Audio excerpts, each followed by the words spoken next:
23시즌 포스트 시즌이 한창 진행 중이지만 이상하게도 많은 야구 팬들의 관심은 포스트 시즌보다 탈락한 팀들의 비시즌 행보에 쏠리고 있다.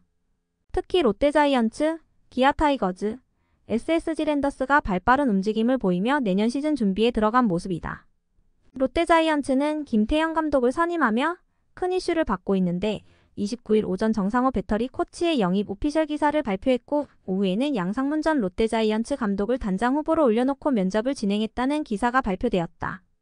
양상문 전 롯데 감독은 2004년부터 2005년까지 롯데 감독직을 지내며 최고 성적은 5위를 기록하며 실패했지만 이대호, 장원중, 강민호 등 젊은 선수들을 대거 기용하며 주축 선수들의 성장을 도왔다는 평가를 받았다. 이 시절 양상문 감독은 롯데 팬들의 지지를 받았다. 부진에 빠진 손민환이 다시 MVP 선수가 되었으며 로이스터 시절 중심이 된 선수들이 양상문 감독 시절 많은 경험치를 쌓으면서 양상문 감독 시절의 리빌딩이 로이스터 시절의 롯데자이언츠가 상위권으로 도약하는 데 어느 정도 기여했다고 인정받았다.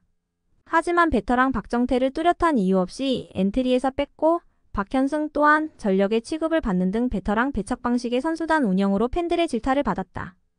05 시즌 이후 재계약할 거라는 예상이 대부분이었으나 결국 롯데는 강병철 감독을 다시 영입하였고 박현승은 07 시즌 타율 3할 2푼을 기록하며 양상문 감독은 다시 한번 롯데 팬들의 원성을 샀다.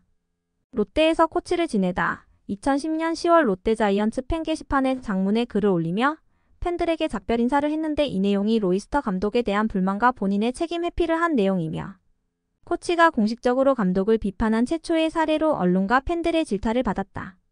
2014년에는 LG의 감독을 지내며 3년 반 동안 2차례 가을 야구 진출을 하며 감독으로서 능력을 인정받는 듯 했다.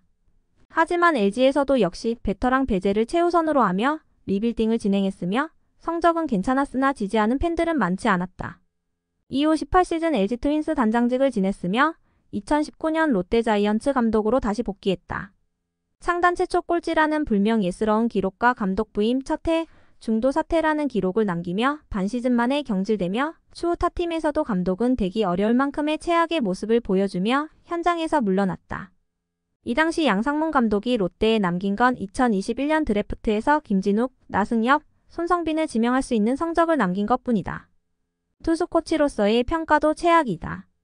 변화구는 슬라이더로 통일, 하체보단 상체 위주의 투구를 지도하며 당장은 이용 가능한 수준으로 만들지만 하체 사용이 없이 어깨힘으로만 투구하니 장기적으로 본다면 투수들의 어깨를 혹사시키는 결과를 초래하고 부상을 야기시킨다.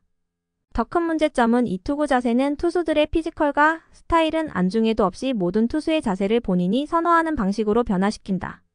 현장에서는 양상문 전 감독이 리빌딩 능력이 뛰어나 세대 교체를 원하는 팀의 적격이라는 평가가 있으나 팬들은 아니다. 2005년 롯데에서 젊은 선수 기용과 성장 2014년 LG에서는 최하위 팀을 4위까지 끌어올리는 모습을 보이며 성공을 하기는 했으나 특유의 리빌딩 방식이 문제다. 경쟁을 통한 자연스러운 리빌딩이 아닌 베테랑 배척 방식의 세대 교체를 추구하며 프랜차이즈 스타들의 쓸쓸한 퇴장을 지켜봐야 했다. 해설위원으로서도 좋은 평가를 받지 못했다. 준비되지 않은 해설과 편파적인 해설로 구설수에 올랐고 양상문 해설위원이 해설하는 날은 음소거 시청하는 팬들도 늘어났다. 변화하는 현대야구를 받아들이지 못하고 과거에 머물러 있는 모습도 보였다. 메이저리그 경기 중계 중 최고의 커브볼 투수인 커쇼를 보고 커브는 안 좋은데 패스트볼이 좋으니 커브가 먹힌다라는 이상한 발언을 하며 비판을 받았다. 양상문 감독의 스타일을 선호하는 일부의 팬들도 있긴 하고 리빌딩에 대한 호불호는 있으나 결과는 좋았던 적이 있었기에 어느 정도 좋은 평가를 받긴 하지만 감독과 해설위원으로서는 어울리지 않는 가벼운 언행으로 구설수에 자주 올랐다. 또한 자기 주관이 뚜렷하고 신념이 있기 때문에 김태형 감독과도 조화를 이루지 못할 것으로 보인다. 롯데자이언츠는 신동빈 구단주의 지지 아래 변화를 하기로 팬들과 약속했다. 그동안 해오던 초보 감독 선임을 배제하고 팬들의 염원이던 김태형 감독을 선임했으며 코치로 정평이 나 있는 명코치들을 대거 영입하며 프런트 야구에서 현장 야구로 변하는 모습을 보여주고 있다. 팬들의 목소리에 귀를 기울이는 듯한 모습도 보이고 있다. 코치 영입은 대부분 김태형 감독이 직접 영입했다고 알려졌다. 이왕 김태형 감독에게 힘을 실어주기로 마음먹은 만큼 김태형 감독을 잘 서포트해줄 만한 차기 단장이 적격이다.